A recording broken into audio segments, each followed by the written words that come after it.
right, everybody. How are you? I'm Katie. I'm sure you've seen me before. Today, we're talking about quite a sensitive topic of conversation. However, I've created this in hopes to bring awareness to perhaps why you are you in this moment. And I ask that you keep an open mind. Now, this is personal discovery. This has been discovered by me in my own personal journey. So it's here to sort of awaken you to perhaps something more as to, what's kind of going on in your life right now.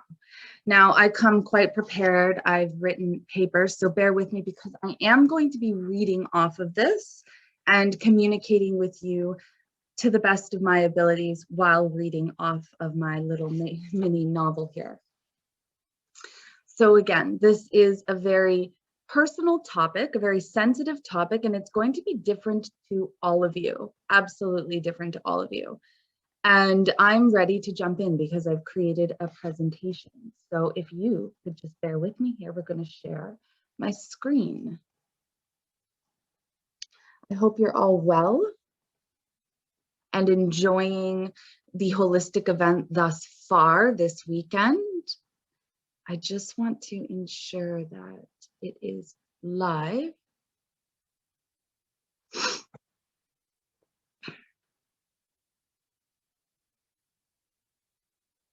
All right, we're ready. Okay, so I'm just going to share my screen.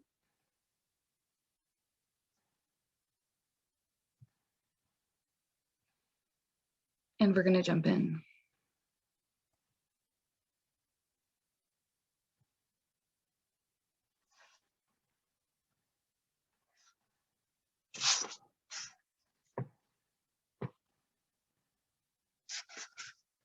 Okay, so topic of conversation is trauma, addictions, and how we can heal.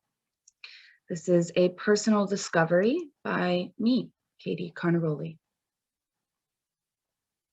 So first, let's talk about what is trauma.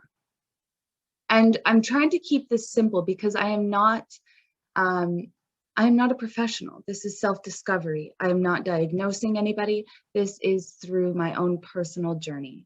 So keeping it simple by defining what trauma is will bring awareness to it. So we have an injury, such as a wound, a disordered psychic or behavioral state resulting from severe mental or emotional stress or physical injury, and an emotional upset.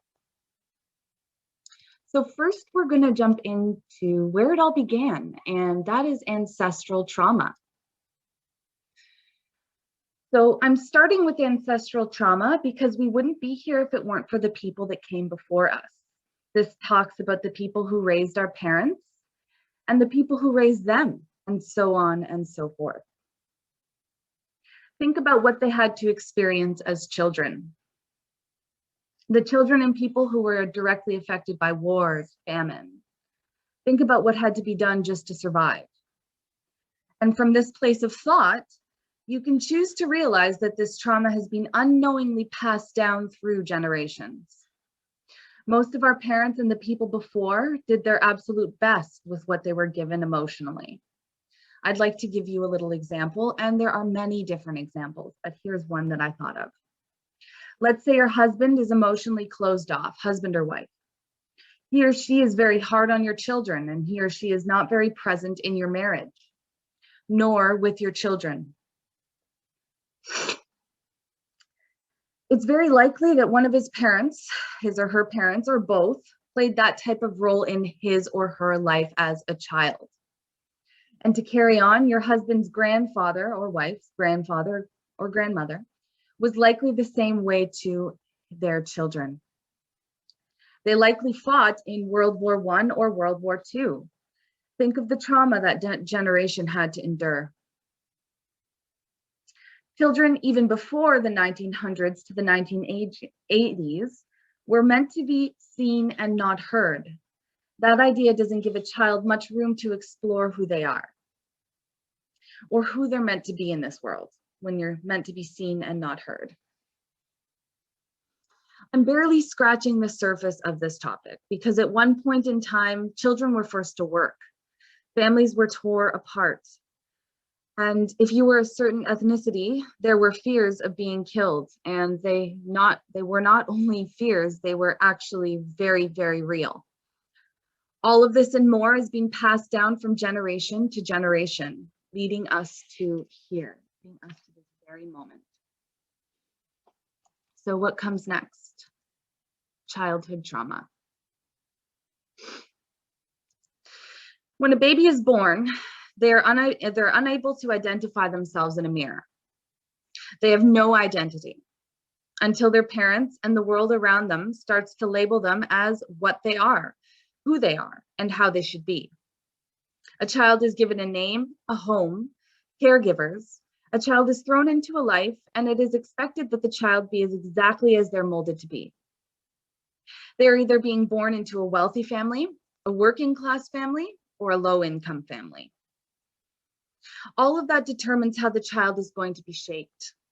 On top of this, prior to the child being born, the caregivers are experiencing their own lives, their own sets of hopes, goals, trials, and tribulations. So what are some examples of childhood trauma? Abuse of any kind, physical abuse, sexual abuse, mental abuse, unaware and unstable caregivers, caregivers with addiction, narcissistic caregivers. As we saw with the definition of what trauma is, it can also be defined as an emotional upset. Even if there was no physical trauma as a child, if a child is made to feel like they need to try really hard to please their parents, this will inevitably cause resentment. If, as children, we acted in ways that displeased our parents, we are in turn punished by them until we act in ways that please them. This causes a child to create an identity rather than being able to be just as they are. Other examples of trauma can be related to being bullied at school. Teachers have also been known to cause trauma to a child. A child may have witnessed an accident, or they may have witnessed abuse between their caregivers. Trauma is a force outside of yourself that impacts your life in a profound way. As children, even being yelled at can be considered traumatic. In other countries, let's say Africa, children are attached to their mothers until they are able to explore and become independent on their own. However, in the culture that I was raised in, it's a custom to try and put our babies in their own rooms before the age of 1 year. It's okay to let our babies self-soothe. The fear of being abandoned, you know exactly what happens when a baby is self-soothing. The fear of being abandoned is triggered in their brains. They're actually wired to feel like they have been abandoned. All they can do is cry until they're so worn out that all there is left to do is fall asleep. That is traumatic for a baby, for a child. And the last thing that I want to do here is create a feeling of guilt in anyone. Because I too have unknowingly created some form of trauma in my child without realizing, until I realized that it was time to end that. And the only way to end repeated cycles of trauma is by being aware of what is healthy and what society is projecting onto us to do. I'm not saying that it's not okay to let a child understand that its parents cannot be there immediately for them. But what I'm saying is, like it or not, some things do impact our children for the long term. And it's most definitely our jobs as parents to correct our wrongdoings and model that for our children. There's no shame in making mistakes. However, there is something wrong with choosing not to recognize your responsibility in this and choosing not to take steps in correcting what needs correction. The first step to correction is to realize that as humans, we're projecting onto others, including our children, how we feel about ourselves. If you were raised to feel less than by your parents and your parents didn't realize it, likely you could have been doing the same to your children. Again, this is unfortunately a lot of the time unknowingly done, and forgiveness plays a major role in your next steps. let's talk about what this trauma could show up for, like your child. Sorry, what this trauma will show up for your children and into adulthood. A child could be labeled as having ADHD or ADD. Your child could appear disinterested or angry. And in some cases, more severe situations could arise. Your child could suffer from anxiety, detachment issues, depression, eating disorders. They could suffer from oppositional defiant disorder, obsessive compulsive disorder, and even PTSD. They have been placed into a box that shapes them to be an adult with these very same disorders. However, as an adult, other situations tend to arise. I've seen many adults who suffer with unresolved trauma, and I am included in that. That keeps them in a cycle of the same trauma that happened to them. Either they pass it on to their children or their spouses, or they continuously hurt themselves with substance and or critical self-talk. The thing is, we were not born with these issues. We were born as blank canvases, and as we grew, we were painted on by the people around us about who we were and how we should be. The voice in your mind that tells you you're not worth it was not there when you were a baby. So we're going to move on to teen trauma and what that looks like for a teenager. So when you reach a developmental stage of a teenager and as an adult, there are many pressures that are put onto us. To look a certain way, to fit into a social sphere, we have peers and we're extremely impressionable. This is most of the time where we end up experimenting with drugs, alcohol, and smoking. After all, it's what's happening around us. We begin to explore relationships outside of ourselves. We start to date. Losing our virginity is also a hot topic while we're teenagers. There's so much pressure. While we're struggling to fit into societal boxes, we also start feeling detached from our family life, like no one understands us. And we would desperately do anything just to feel like we belong. On top of that, mood swings that teens experience are directly related to their fluctuations in estrogen, progesterone, and testosterone. Parents are being misunderstood by their teenagers, and teenagers feel entirely misunderstood by their parents. All of this is the direct result of the chemical changes happening within their body.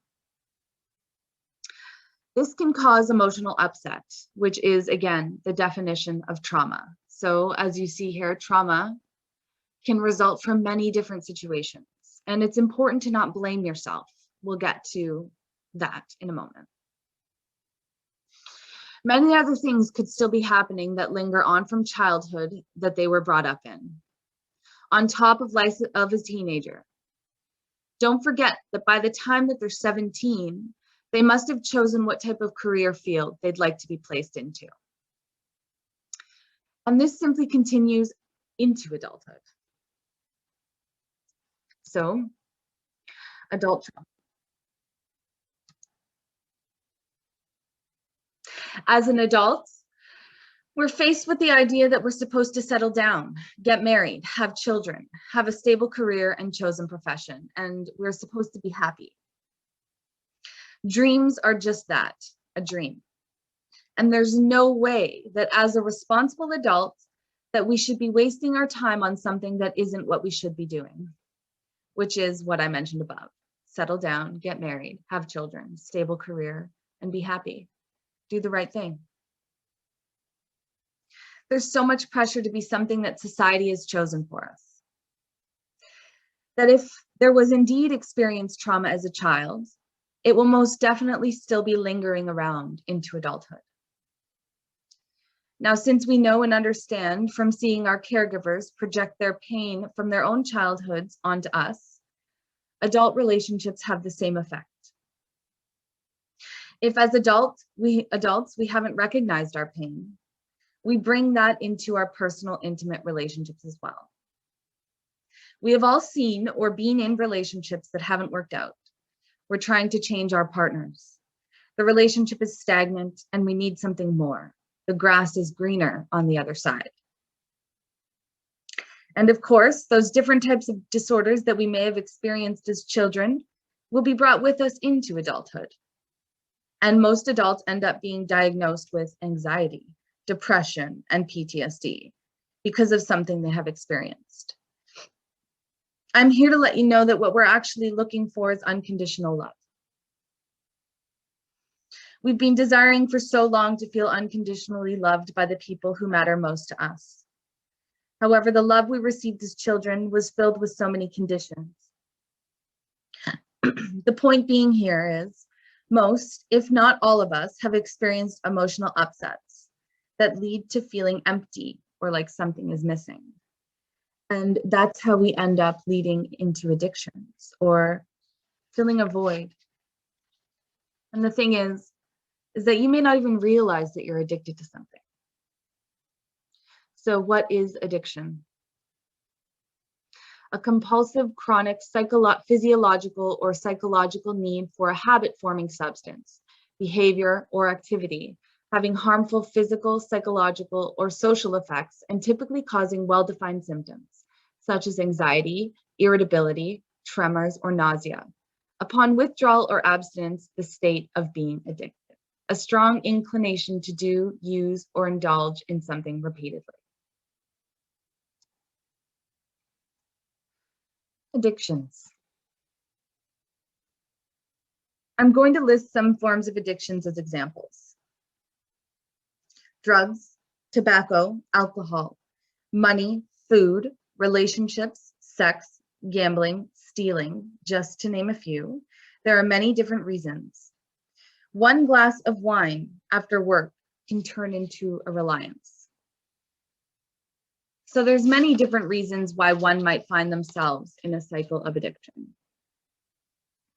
I've seen examples of people ending up in the cycle of homelessness and addiction because they were hurt at work, ended up becoming addicted to their prescribed pain medications, resulting in their spouses leaving them, leading to now an addiction to alcohol, ending to losing their home and everything that they own.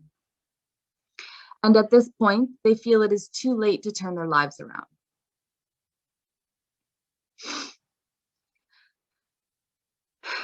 And at this point, being hurt on the job is a form of trauma that down the road could open doors of addiction. Sometimes addictions form in childhood in severe cases. I started smoking at the age of 12, and someone very near and dear to me tried morphine for the first time intravenously at the age of 13. I also know a beautiful young woman who broke her leg playing soccer at 17. Her doctor prescribed her Oxycontin, which she became addicted to. Her family is more well off, but now she lives on the streets, and unfortunately her way of making money is by prostitution. I've met a man who lost everything he owned by gambling. And another bright man I met while working in a men's shelter. He taught me some of the greatest barbering techniques I've ever learned. I'm a hairstylist by trade. He was the barber in jail. When I met him, he was so inspired by me that he decided to go back to school to become a licensed barber. He told me a little bit about his background and family life. He grew up with his parents that owned a nail salon. However, in the back of this nail salon, his family sold drugs. This man was brought into this as a child without any choice in how his life was going to be. And then one day, he wasn't at the shelter anymore. I found out that he ended up back in jail. I have many stories of the lives of many beautiful souls I've encountered on my journey here that ended up in a cycle of addiction. The point of mentioning addiction is that we can be addicted to many different things. It doesn't have to just be drugs, alcohol, or tobacco. Even social media or television is a way to escape our realities. We use some form of substance to make us feel better, to fill this unfillable hole that we've created. that has been created, and it started in childhood. We all feel like something is missing. Even work can be considered something that we become addicted to. Another form of addiction is our thought processes, how we think and feel about ourselves. We can get stuck in a victim mentality where we're feeling sorry for ourselves and the pain that we've had to endure. It is far easier to remain in this negative cycle than it is to come out of it on top, victorious. So, how do we end this? How do we fill this hole with something that isn't detrimental to our health and the lives of others? We'll talk about that in how we can heal.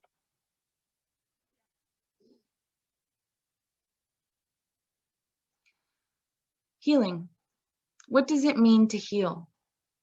To make free from injury or disease, to make sound or whole, to make well again, to restore health, to cause an undesirable condition to be overcome, to patch up or correct, to restore to original purity or integrity. How we can heal. See, the thing is that this is a very sensitive topic. And I'm very glad that you all stuck around, because my hopes is that you can learn something from this and become aware. And sometimes we don't like to hear these things because it's hard for us to swallow. It's hard for us to recognize, and it's easier to just push it out of our line of sight. But by pushing it out of our line of sight, you continue keeping this in your sphere. You continue to keep this in your vibration. How can we heal? Like I mentioned just previously, it's far easier to stay in the negative cycle of blaming others for your pain, your trauma, your addictions. However, the victim mentality is what's keeping you stuck. My apologies. I'm going to have to just, something happened.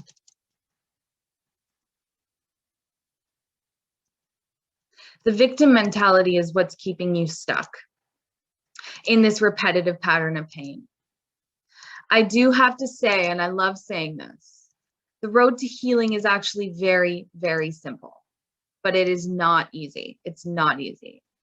Healing requires great reserves of inner strength, impeccable self-awareness, and patience.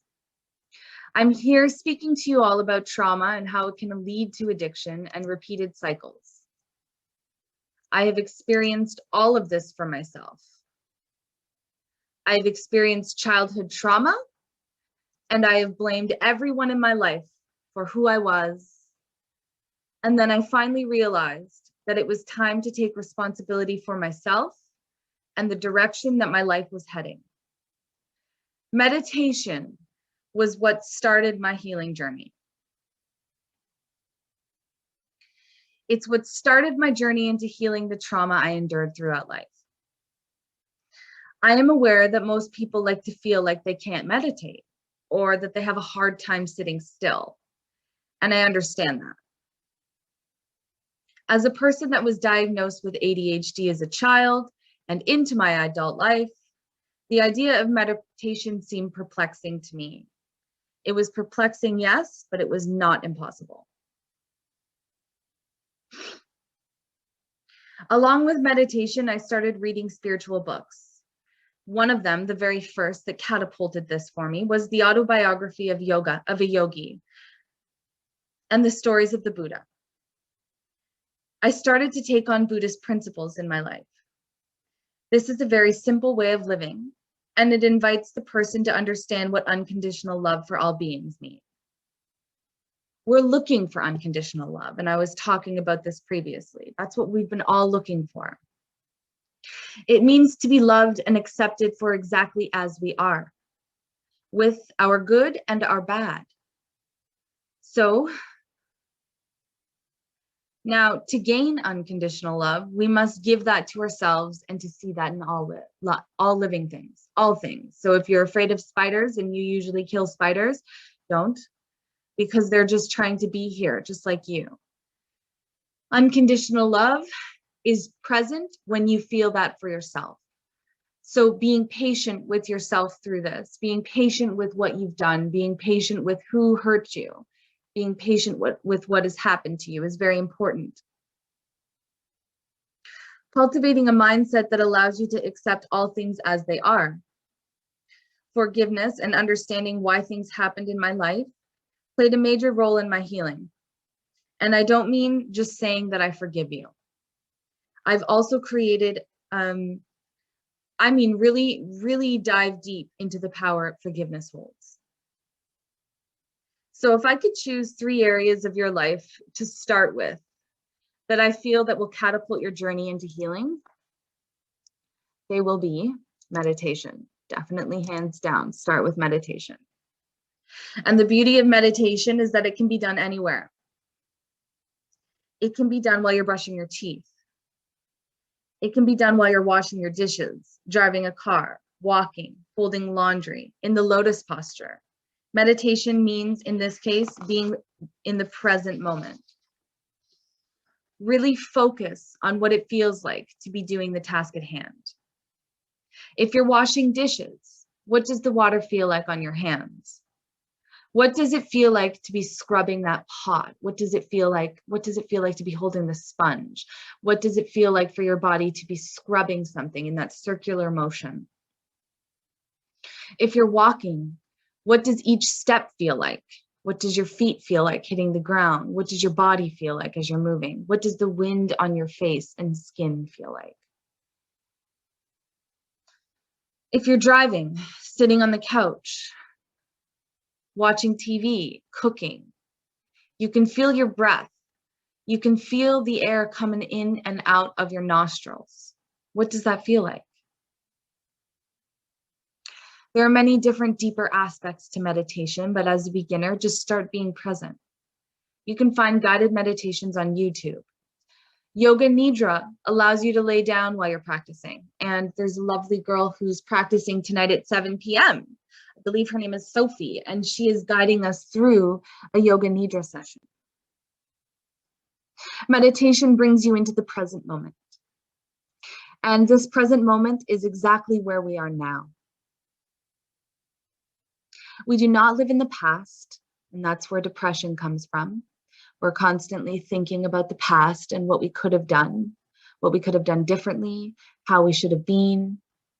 We do not live in the future, where anxiety comes from, constantly worrying about what ifs, what will happen at when, will I succeed, will I fail? We live in the now. So meditation will aid you in realizing that. And if you're ever experiencing any anxiety, focusing on your breath will take you away from that. It takes you into the present moment. So next, diet and nutrition. I eat a vegan diet now. And I'm not trying to start a controversial conversation. I chose veganism because I do my best to not consume foods that are no longer living. I also chose it because I do not believe in consuming animals, and that is a personal preference. I couldn't even kill a mosquito. And to each their own. A simple diet is what would suit all humans best. We are meant to eat to survive. We are meant to eat to live. We're not meant to live to eat. We overconsume as humans. Humans eat to satisfy cravings, and that is something that we must master. Mastering self means mastering cravings, mastering desires. We overconsume. I know some people who consume only living foods, which means the food that they consume has a high energy to it. The living food is plant-based. So you're not eating a live chicken or a live cow. It's plant-based, it's sprouted, it's raw. It's mostly raw. When you think about it, why are we consuming foods that aren't living when we are living? That's a topic for another time, though. Our bodies thrive in an alkaline state, and most processed foods keep our bodies stuck in an acidic state.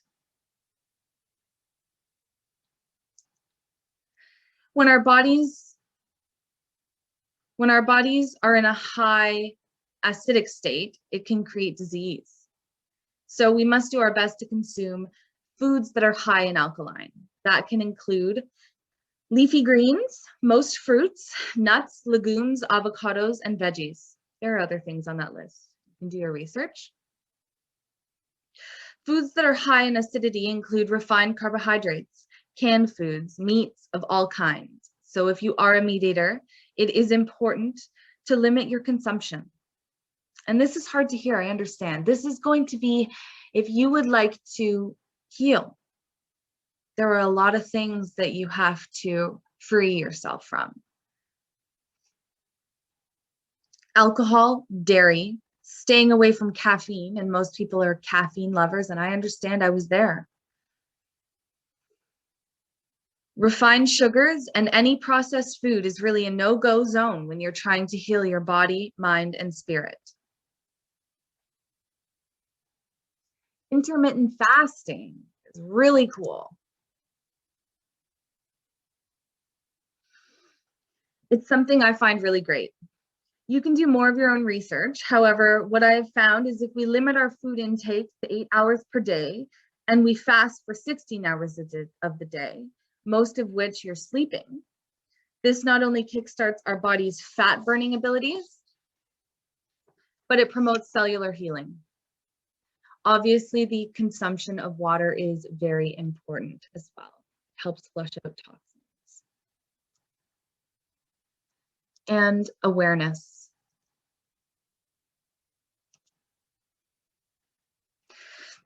Choosing to recognize that it is time to change was one of the greatest insights that I could ever adapt into my person. I started becoming aware of what was triggering me. I started becoming aware of my anger. I started becoming aware of my unhealthy habits. I started becoming aware of the type of person I showed up to in my personal relationships. Without awareness, you cannot start asking questions that lead you to the right answers. Without seeing what needs improvement, it cannot be improved. There are so many things that aid in our healing journey. Being aligned with the right people, choosing to have self-discipline, choosing to be aware. Everything in life is a choice. These topics are what I feel got me started, what I just mentioned to you. Along my journey, I met the love of my life. He taught me how to heal the body with foods, how to cleanse and remove toxins in the body. There are so many ways. He too struggled with trauma and addiction. However, his was deeper than mine. And he passed away in September. His life and death are one of the main reasons and inspirations to help me help awaken people and heal their pain. My daughter is also what brought me to heal myself. I knew that if I didn't become aware of what I was doing, that I would have caused her deep emotional wounds that would force her to either heal on her own or become the latter. Also, I knew that I was meant for more than the pain I'd been suffering from. And that if I didn't do anything about it, I wouldn't be able to help others. And I had always felt called to do so. Another thing that aided me along in my journey, and it's not something that I can recommend, it is a very personal aspect, was healing with plant medicine. It's not necessary to awaken, but to me, I'm very glad that I experienced it. And I sat with shamans that had been experiencing plant medicine for generations to come. And I was in Costa Rica when I did it. And it's something that entirely woke me up to the realization that there's something more than what we've been programmed to understand. Now, I've only been speaking for about 36 minutes, and this is the end of my presentation. So I really want to say, thank you. I want to say thank you to those who stuck around. I want to say thank you to those who keep an open mind in this. And I want to say thank you to those who are brave enough to dive deep into your healing and why you need it. And the way humanity is right now, it's quite obvious that there are things that the entire world needs to heal from. You are not alone. And I wish you all well. And I'm going to have to cut this short because I've got nothing else planned. So I do apologize for that.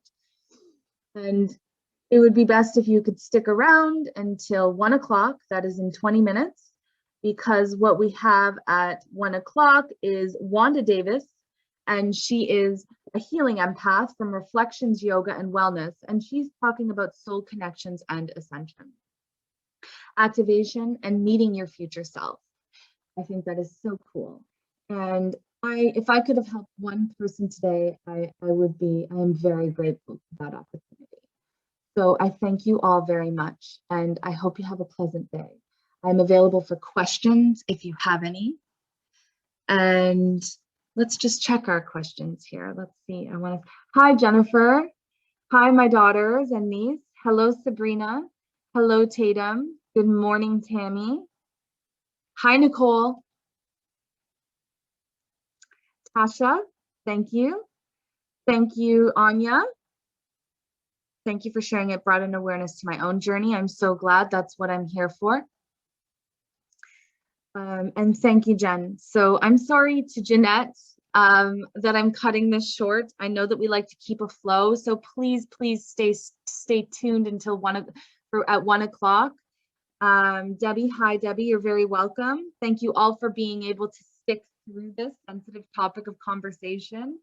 In order to heal, you must be sensitive, you must have an open heart, and you must be ready to awaken to the fact that we were taught things that are not who we are. So I'm very grateful that I have this opportunity to sit with you for a little under an hour. I love you all. Take care.